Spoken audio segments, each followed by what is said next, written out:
परमेश्वर कबीर जी ने सृष्टि रचना सुनाई, वो सृष्टि रचना ये दास आपको सुनाएगा। परमेश्वर द्वारा दिया हुआ ज्ञान इस दास के वचनों में।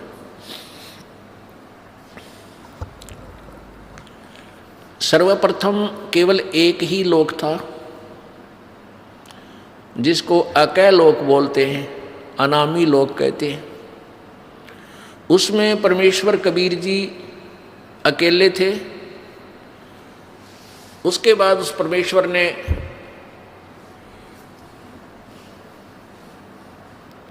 एक से अनेक होने का ख्याल किया।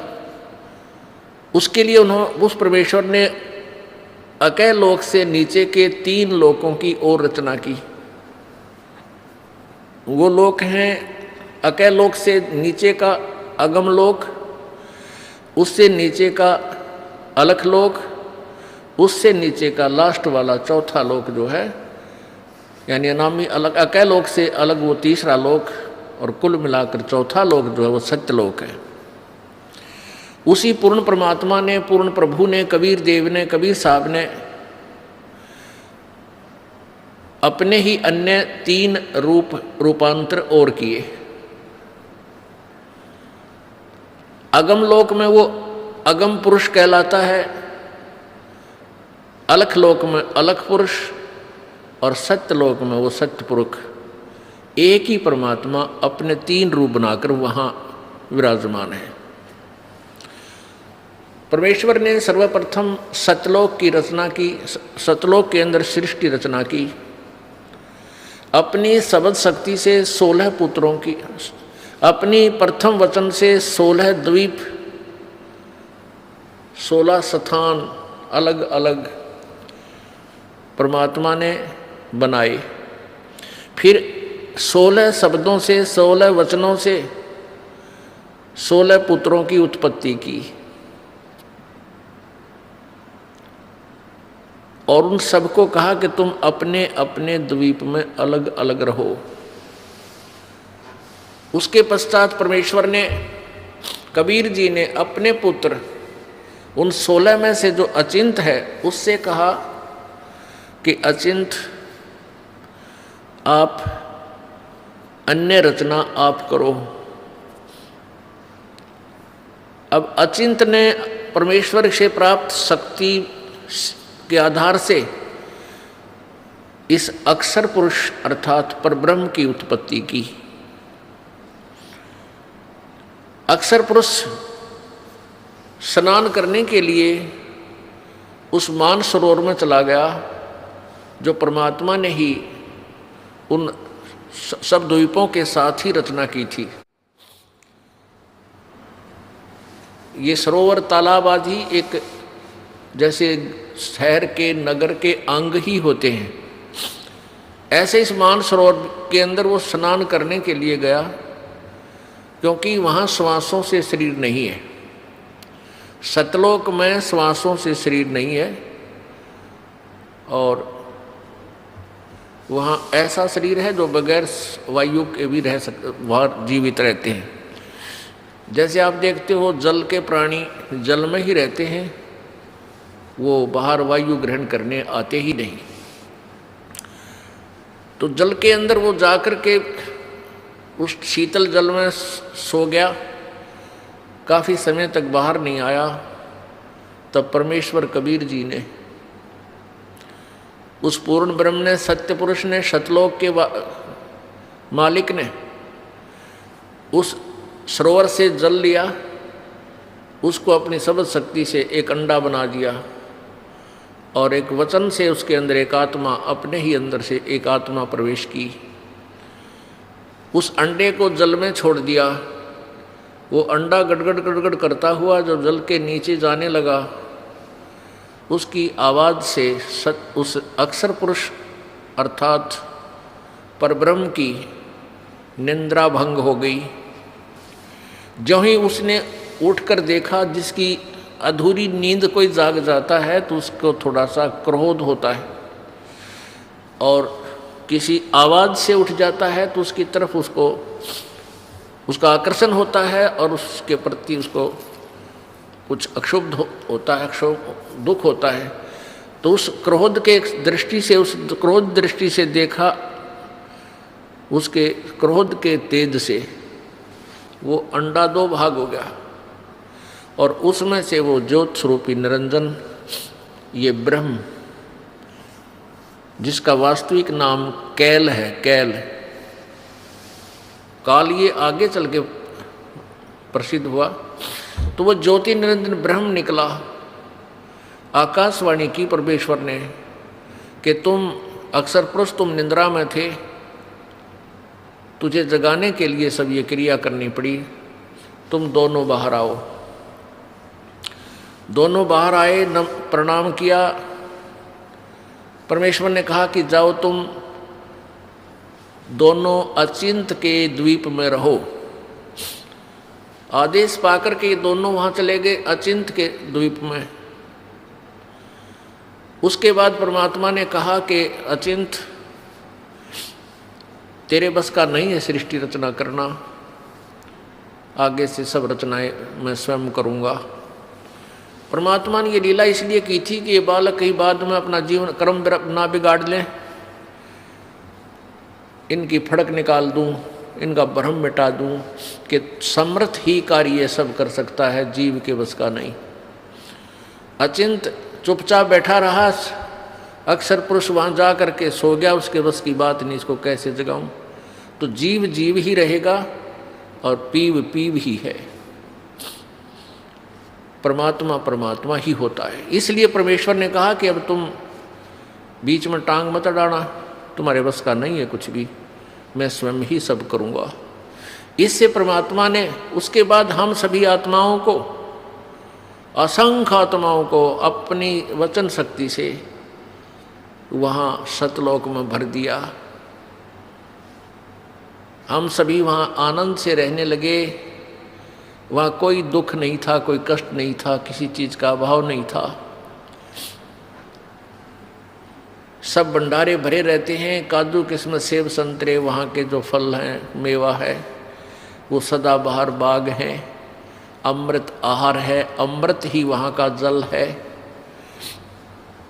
और कोई काम नहीं, ये नाड़ी वाला शरीर नहीं, शुक्रम अकायम असनाविरम।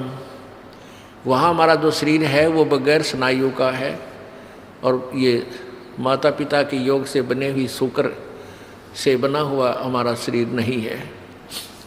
तो वहाँ कोई रोग नहीं, कोई बीपी हाई ना, कभी लो नहीं, किसी प्रकार का कोई शुगर नहीं, ना वहाँ कैंसर, ना फेफड़े खराब हो, ना गुर्दे खराब हो, कोई भी कष्ट नहीं, किसी चीज़ का अभाव नहीं, कोई काम नहीं, सुंदर आहार, सदाबहार बाग, हर चीज़ वहाँ उपलब्ध रहती है।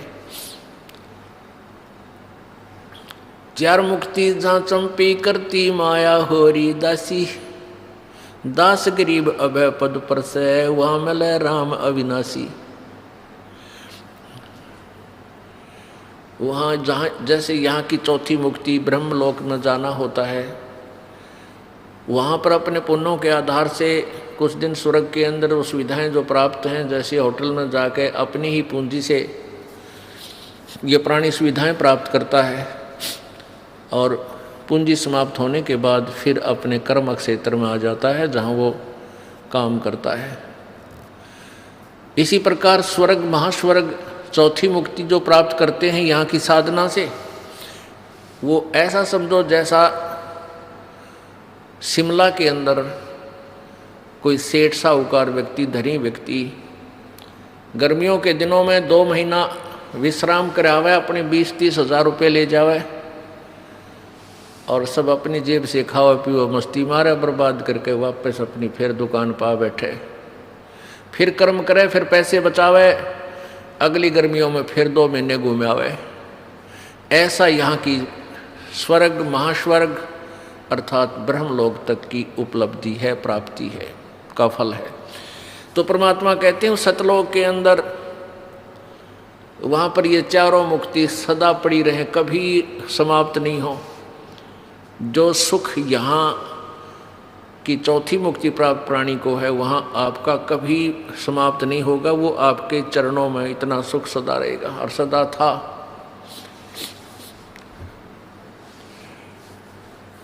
कुछ दिनों के बाद क्या हुआ कि इस ज्योति निरंजन काल के मन में एक खुरापात उत्पन्न हुआ। इसमें कुबद उत्पन्न हुई, कुमति। इसने सोचा कि मेरे सभी भाई जितने भी हैं सब अलग अलग आराम से रह रहे हैं, बड़े बड़े द्वीप हैं उनके, और हम 3 एक द्वीप में रह रहे हैं। तो उसने क्या किया, एक पैर पे खड़ा होकर तपस्या प्रारंभ की। किसने? इस ज्योति निरंजन ने, ब्रह्म ने, जो 21 ब्रह्मांड का स्वामी है। वहाँ सतलोक में ये केवल एक द्वीप में रहते थे 3 जने। तो इसने 70 युग तक जब तप किया, और जब ये तप कर रहा था, हम इस काल के जाल में कैसे फंसे। पुण्यात्मा, ये परमात्मा कबीर उस पूर्ण ब्रह्म द्वारा बताई गई कहानी है। ये कोई बालकों की कथा नहीं, या भूतों की कहानी नहीं है, या फिल्म स्टोरी नहीं है। ये 100% यानी 100% सत्य है। आपको बताया कि आप जी ने वो अज्ञान इतना सुन रखा है, वो बकवाद इतनी सुन रखी है कि सत्य कथा को आप बकवाद समझते हो। ये सोचते तो बनावटी बातें हैं। बनावटी बातें बनाने की उस परमेश्वर को कोई आवश्यकता नहीं थी। हम बहुत बना रहे थे, बहुत अपनी अपनी डफली बजा रहे थे, तभी आकर के उस परमेश्वर ने हमें शिक्षा दी कि तुम गलत ज्ञान से रंगे जा चुके हो। प्रत्येक पॉइंट परमात्मा का एक एक शब्द सत्य है। क्या कहा, कैसे हम फंसे कि जब ये ज्योति निरंजन काल, ये ब्रह्म तपस्या कर रहा था, एक टांग पर खड़ा होकर के अलग से स्थान प्राप्ति के लिए, राज्य प्राप्ति के लिए, तब से राज्य प्राप्त होता है। तो हम इसकी तरफ देख रहे थे, इसकी इस कला पर, इस अदा पर, इस एक्टिंग पर हम सभी आत्माएं आसक्त हो गए। हम इसको हृदय से पसंद कर बैठे। परमात्मा पूर्ण ब्रह्म कबीर जी ने, यानी सत्य पुरुष ने आवाज लगाई, आकाशवाणी की कि बच्चों तुम मस्त रहो, इसकी क्रिया पर ध्यान मत दो। अब परमपिता की आकाशवाणी आवाज सुनकर हम ऊपर से तो सावधान हो गए, परंतु अंदर से उसकी चाह मिटी नहीं। जब इसने 70 वर्ष तक, 70 युग तक तप कर लिया, तब परमेश्वर ने पूछा कि क्या चाहता है ज्योति निरंजन, तो किस लिए ये हठ कर रहा है। इस ब्रह्म ने, ज्योति निरंजन ने कहा कि पिताजी मेरे लिए स्थान कम है, मुझे अलग से स्थान देने की कृपा करें। परमेश्वर कबीर जी ने कहा कि ठीक है, तुझे तेरे 70 युग के तप के प्रतिफल में मैं तुझे 21 ब्रह्मांड देता हूँ। जैसे एक धनी पिता अपने पुत्र को 21 प्लाट दे दे कि ले भाई ये 21 प्लाट तेरे हैं, क्यों रोजाना टेंशन पैदा करता है, तू झगड़ा करता रहता है, ले पकड़ अपने 21 प्लाट तू अपने अलग रख। ऐसे इसको 21 प्लाट दे दिए परमेश्वर ने, 21 ब्रह्मांड दे दिए। अब ज्योति निरंजन काल ने सोचा, ब्रह्म ने सोचा कि इसमें कुछ कंस्ट्रक्शन करूं, रचना भी हो, खाली प्लाट के काम आओगे। इसने फिर तपस्या प्रारंभ की, 70 युग फिर की, और हम और ज्यादा इस पर आसक्त होते चले गए। परमात्मा रह रहकर हमें समझाने की चेष्टा कर रहे हैं कि तुम अपने मस्त रहो, इसकी इस क्रिया पर ध्यान मत दो। लेकिन हम इतने ढीठ हो गए, अपने परमपिता को भी धोखा देने में नहीं चूके। दूसरी बार जब इसने 70 युग तप किया तो परमात्मा ने पूछा भी क्या मांगता है तू, जो तू मांग रहा था वो मैंने दे दिया। ज्योति निरंजन ब्रह्म ने कहा कि प्रभु पिताजी इसमें कुछ रचना की सामग्री देने की कृपा करो।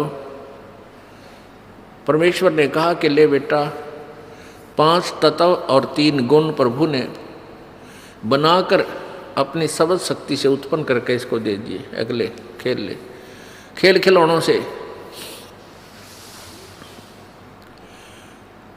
अब इसने सोचा भी कंस्ट्रक्शन भी कर लूँगा, फिर अकेले का जी लग गया 21 प्लाटों में, तो संतान भी चाहिए, यानी मेरे साथ कुछ आत्माएं भी हों, मेरे साथी हों, मिलजुल कर वहाँ रहें आराम से। इस दृष्टिकोण से इसने फिर तपस्या की। उस समय इसने 64 युग तक जब तप कर लिया, तब परमेश्वर कबीर जी ने सत्य पुरुष ने पूछा कि भी ज्योत निरंजन, जो तू मांगता था वो मैंने तुझे दे दिया, जो तूने मांगा वो मैंने तुझे दे दिया, अब क्यों हठ कर रहा है, अब क्या चाहता है तू? तो ज्योति निरंजन ने कहा कि पिताजी मुझे कुछ आत्माएं दे दो, मेरा अकेले का जी नहीं लगता, दिल नहीं लग रहा। परमेश्वर ने कहा कि भी बात सुन ले ज्योति निरंजन, ये सभी आत्माएं मेरे बच्चे हैं, मेरा अंश है, क्योंकि मेरे वचन से, मेरे शरीर से ये बाहर आए हैं, उत्पन्न मैंने उत्पन्न किए हैं। ये जीव नहीं दे सकता किसी कीमत पर, किसी भी तेरी क्रिया पर और किसी भी तप से जब से मैं ये नहीं दूंगा, मैं नहीं दे सकता, ये मेरी आत्मा है। उस अंतर्यामी परमात्मा को सब पता था कि ये दूध फट गया, ये सेब खराब हो गए, और सेब खराब हो जाए तो वो सेब सेलर उस सेब को उन सेबों से बाहर दूर फेंक देता है, बाहर फेंक देता, उसको मंडी के खागड़ खाया करें, फिर पातला कुचला कुत्ते खावें, गधे खावें। तो ऐसे हम सभी आत्माएं उस परमात्मा की दृष्टि से गिर गए, हम पतिव्रता पद से गिर गए, क्योंकि हम इस ज्योति निरंजन को अंतर आत्मा से चाहने लगे, और पिताजी के कहने के बावजूद भी हमने अपनी चाहत को वापस नहीं किया। पुण्यात्माओं, आप देखते हो ये रोग हमारा वहीं से लगा था। ये आप देखते हो, ये हीरो और हीरोइन, अभिनेता अभिनेत्री अपने रोजी रोटी के लिए नाचना कूदना, चटक मटक डायलॉग बना बना के इसे गाँव में नाच बजावे, और हम उनके ऊपर आसक्त हो जाते हैं, युवा बच्चे। और माता पिता कितना इनको धमका ले टेलीविजन ना देखियो, कितना इनको कह ले कि सिनेमा देखने मत जाइयो, कहेंगे को नहीं जावा, और सिनेमा का वहाँ पाऊंगी। यहाँ इस बरवाला में, हिसार में या कहीं आसपास पता लग जाए युवा बच्चों को कि वहाँ हिसार में कोई अभिनेत्री आई है या कोई अभिनेता, ये नाच कूद करनी है, फिल्मों में कार्य करने वाले ये आया है, तो देखे इनका जम घटे, भगवान इतने इकट्ठे हो जाएंगे, कहाँ से खड़ा है, आधा किलोमीटर दूर से एडी ठाठा देखे जाके वो खड़ा स्टेज पर, वो खड़ी, और लेना एक ने देने दो, सारा दिन धक्के खा के और उल्टे आ जा। तो बेमतलब वो अपने पैसे के लिए, अपनी रोजी रोटी के लिए उछल कूद कर रहे, और हम फ्री में उनके लिए वहाँ धक्के खाते आन रहे। तो ये रोग हमारा वहाँ लगा था। तो हम अपने उस मूल मालिक ने, उस परम पिता पर आसक्त रहे नहीं, जो सारे सुख देता, कोई रोग नहीं, कोई दुख नहीं, कोई किसी की मृत्यु नहीं, किसी का बेटा मरे नहीं, किसी की बेटी मरे नहीं, और उसको छुबोलकर हम इस पर ज्योति निरंजन की इस कला पर एक पैर पर खड़ा होकर तप कर रहा। ओह देख रहे हो, देख, अब यहाँ देख लियो, इस बरवाला में कोई या शहर आसपास की तरह कोई बाबा जी, ये नकली हठ योगी, शास्त्र विरुद्ध साधक, नो पता लग जाना वह बाबा जी खड़ा तप है भाई, और 5 दिन हो गए, 10 दिन हो गए, कोई फिर महीना हो जा, तो सारा बरवाला देखने जा, सारे उस पर चढ़ा चढ़ा का, और भाई पैर सूझ रहे हैं, मोटे मोटे पैर हो गए, और क्या होंगे उस गधे के, खड़ा रहेगा तो पैर सूझेंगे। परमात्मा ने भक्ति करने का तरीका बताया है वेदों में, गीता जी में, बिल्कुल आसान मार्ग है, सहज मार्ग है, वो तो किया नहीं। तो उस पर आसक्त हो जाए, किसी को कह दे भाई बैठ कर भजन कर ले, यो नाम है, ये मंत्र हम जो आपको बताते सबसे आसान, यो ना बने और न्यू के उठो पेट पलनिया जाऊंगा और कावड़ लाऊंगा, फुदड़ फुदड़ पैदल जाकर पैदल, कितना डले डुआले डोलेगा, पर बैठ कर मंत्र 2 माला कर दें, अंगड़ाई टूटने लग जाए, चल लगे तो घूम का वहाँ। अब घूमा आप घूमना पर हो गया अपने पाछे, फिर कौन बैठने देगा। तो कहने का भाव ये कि हमारा यह बीमारी वहाँ से लगी हुई है, अब इसको हमने दोबारा सेट करना है। अब ये ज्ञान से सेटिंग होएगी। ये जो कथा आपको दास बता रहा है परमात्मा की बताई हुई है, किसी बालक का ज्ञान नहीं है।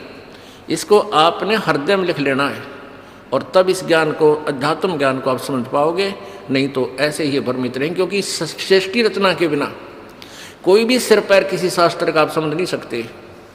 ये मास्टर की है, ये मुख्य चाबी है सदग्रंथों को समझने की और आध्यात्मिक ज्ञान को जानने की।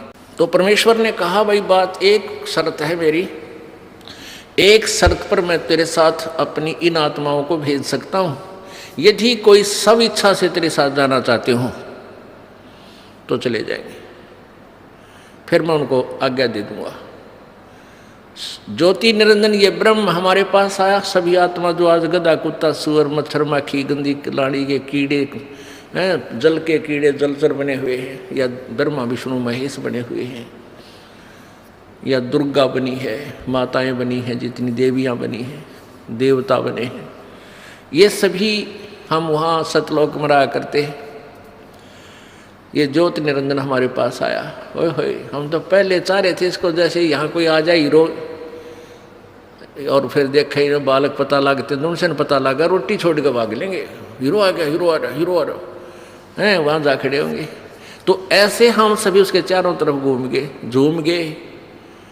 उसने कहा कि भाई ऐसा है, मैंने पिताजी से 21 ब्रह्मांड लिए हैं और उसमें रचना करने की सामग्री भी ली है, आप मेरे साथ चलोगे?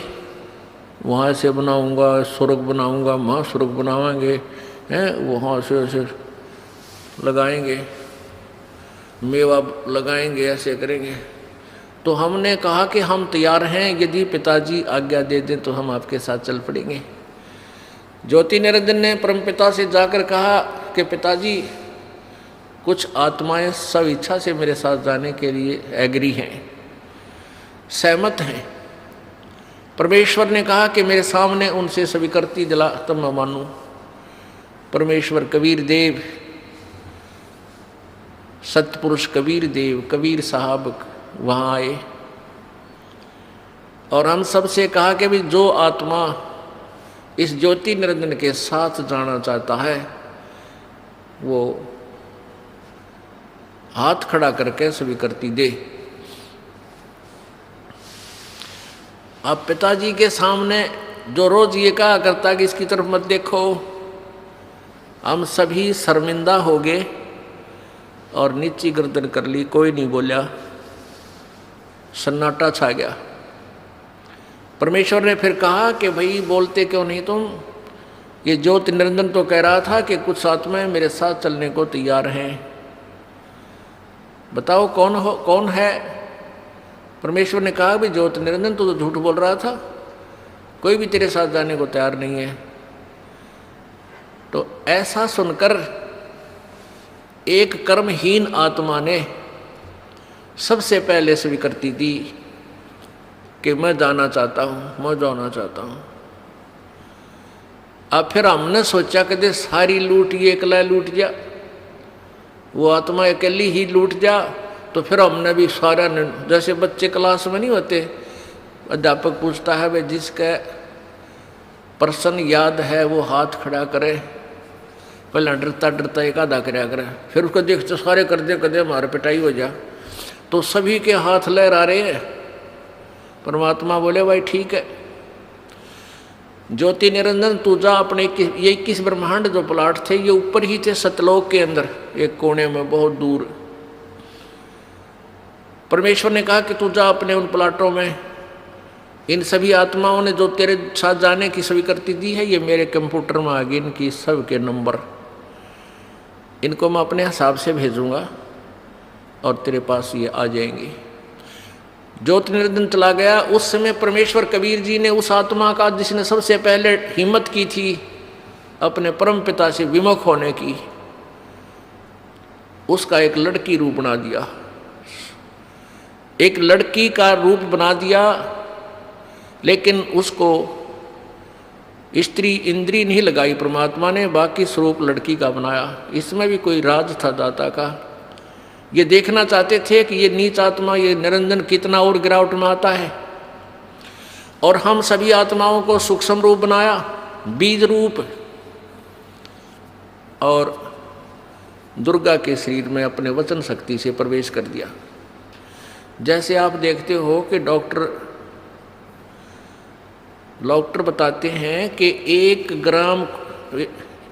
1 मिलीग्राम ब्लड में अरबों खरबों जीवाणु होते हैं, और उस ब्लड को निकाल कर वो दूसरे में डाल देते हैं। अरबों खरबों जीवाणु एक से दूसरे में चले जाते हैं। ऐसे परमेश्वर ने अपने वचन शक्ति से, यानी उस सिरंज से, इंजेक्शन से, वचन इंजेक्शन से सभी को सूक्ष्म रूप दे करके और उस दुर्गा के शरीर में प्रवेश कर दिया। उस लड़की का नाम प्रकृति देवी रखा, प्रकृति। आगे चल के यही दुर्गा अष्टांगी आदि नामों से प्रसिद्ध हुई। त्रिदेव जननी यही प्रसिद्ध हुई। सभी आत्माओं को उसमें प्रवेश कर दिया। उस लड़की से कहा कि बेटी तेरे अंदर मैंने सभी आत्माओं को प्रवेश कर दिया है, और तेरे को मैं एक वचन शक्ति देता हूं कि जितने जीव तू कहेगी उतने ही तेरे वचन से, तेरे अंदर से अपने आप मेरी ताकत से, मेरी पावर से, मेरी शक्ति से बाहर आ जाएंगे, और वो युवा शरीर में प्रकट हो जाएंगे। नर और मादा जितने भी तू चाहेगी बना देगी।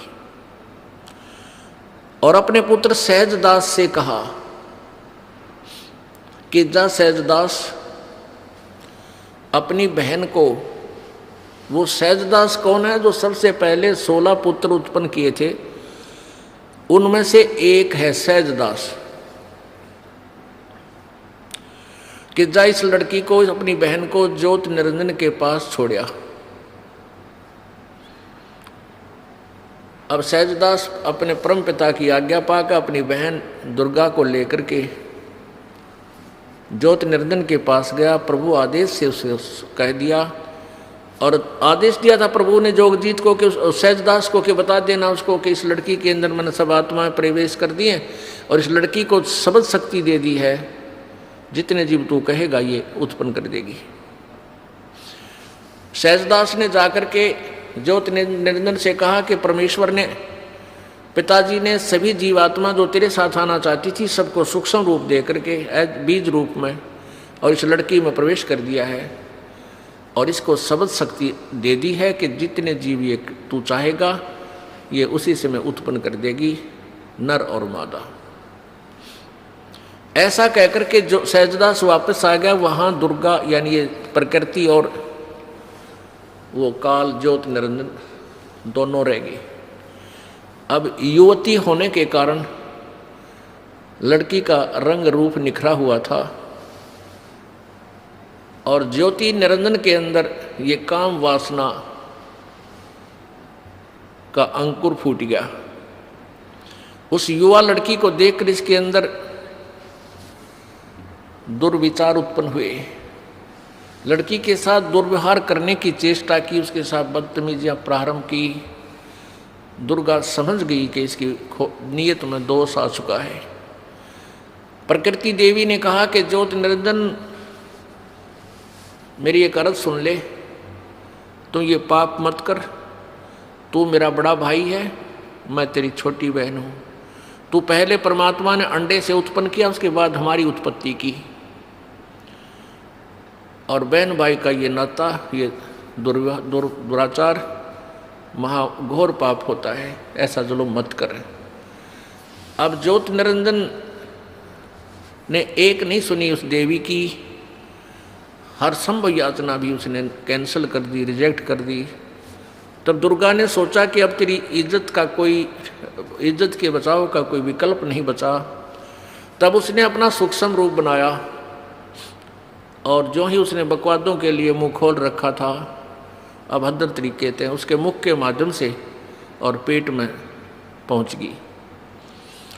वहाँ से प्रार्थना की, हे पिताजी, हे सत्य पुरुष, मेरे साथ ऐसे ऐसे इस ज्योति निरंजन ने बदतमीजियाँ की, मेरे साथ ये दुष्कर्म करना चाहता था, मैंने इसके पेट में शरण ली, मेरी रक्षा करो। तब परमात्मा, मालिक को मालूम था कि इन्हें के टिड्डे देगा यो, आज तक प्रसन्न हो गए इसके साथ जाने के लिए, बैठ लिए इसकी रेल में, आगे देखो क्या जुल्म करेगा इनके साथ। पता था परमेश्वर को। तो परमात्मा पूर्ण ब्रह्म स्वयं ही अपने पुत्र जोगजीत का रूप धारण करके और वहाँ प्रकट हो गए इस काल के लोकों में। ये ऊपर ही थे सतलोक में। वहाँ जाकर कहा कि ज्योत निरंजन सुन ले आदेश परमपिता का। परमपिता बोल ही रहे थे, आज से तेरा नाम काल होगा। 1,00,000 मानव शरीरधारी प्राणियों का तो नित सूक्ष्म शरीर से का तो नित आहार करेगा। 1,00,000 मानव शरीरधारी प्राणियों से निकले उस गंध को तू नित खाया करेगा और 1,25,000 उत्पन्न करेगा। और आज से तुम्हें यहाँ से निष्कासित किया जाता है, चले जाइयो यहाँ से तुम दोनों के दोनों। अब दुर्गा ने जुल्म किया, सबसे पहले ये स्वीकृति दी, अपने परमपिता से नाता तोड़ा, इस दुष्ट के साथ जोड़ा, तो हम अपने परमपिता के हृदय से गिर गए, हम पतिव्रता पद से गिर गए, हम व्यभिचारी बन गए। तो परमात्मा ने 21 ब्रह्मांड समेत 21 ब्रह्मांड सहित दुर्गा और काल सहित उन सबको वहाँ से निष्कासित कर दिया। इसका वहाँ से विमान चला, 21 ब्रह्मांड ऐसे चल पड़े जैसे विमान चलता है मालिक का आदेश पाते ही। और सतलोक से 16 शंख कोश की दूरी पर, 16 शंख कोश की दूरी पर आकर के ये ब्रह्मांड यहाँ से फिर अनंत परिक्रमा शुरू करती। अब यहाँ चक्कर काट रहे हैं 16 शंख कोश की दूरी पर, नील पद्म शंख। अब गणित की रीति से इसको ऐसे जान सकते हैं जैसे 1000, 10,000, लाख, 10 लाख, करोड़, 10 करोड़, अरब, 10 अरब, खरब, 10 खरब, फिर नील, 10 नील, पद्म, 10 पद्म, फिर शंख, यानी 16 शंख कोश की दूरी पर। एक कोस में लगभग 3 किलोमीटर होते हैं। 48 शंख किलोमीटर दूर आ गए। पुण्यात्माओं, अब इस काल ने सोचा कि मुझे जो सजा मिलनी थी वह मिल गई, अब मैं मनमानी करूंगा। अब उसने दुर्गा के साथ फिर वही लड़की को उसके पेट से निकाल दिया परमात्मा ने। वहीं दुर्गा को इस ज्योति निरंजन के पेट से अपनी शक्ति से निकाल दिया, इसका पेट चीर का ऑपरेशन करके। वचन से ऑपरेशन हो जाता है परमात्मा का, वचन से ही सारे ब्रह्मांड बन जाते हैं। अब इस काल ने फिर ज्योति निरंजन ने फिर दुर्गा के साथ बदतमीजी की।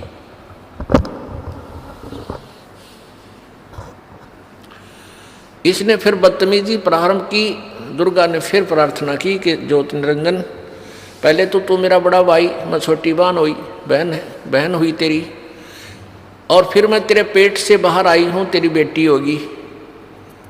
कम से कम किसी एक नाते की तो शर्म कर। इसने एक नहीं मानी और अपने नाखूनों से, अपने पावर से लड़की का प्रजनन इंद्री बनाई और उसके साथ फिर जबरदस्ती शादी की। उससे ये 3 पुत्र उत्पन्न किए, रजगुण ब्रह्मा, सतगुण विष्णु, तमगुण शिव जी। तीनों को एक एक गुण युक्त कर दिया। अपुण्यात्माओं, ये कथा है जो परमेश्वर कबीर जी ने बताई। अब इस कथा को यदि हम एज इट इज छोड़ दें, जो कि तो छोड़ दें, तो कोई नहीं माने और सब ये कहें ये तो दंत कथा है, बनावटी बातें हैं, ये कि कदे सुनी नहीं, आज तक किसी ने बताई नहीं, कहाँ प्रमाण है, हमें दिखाओ।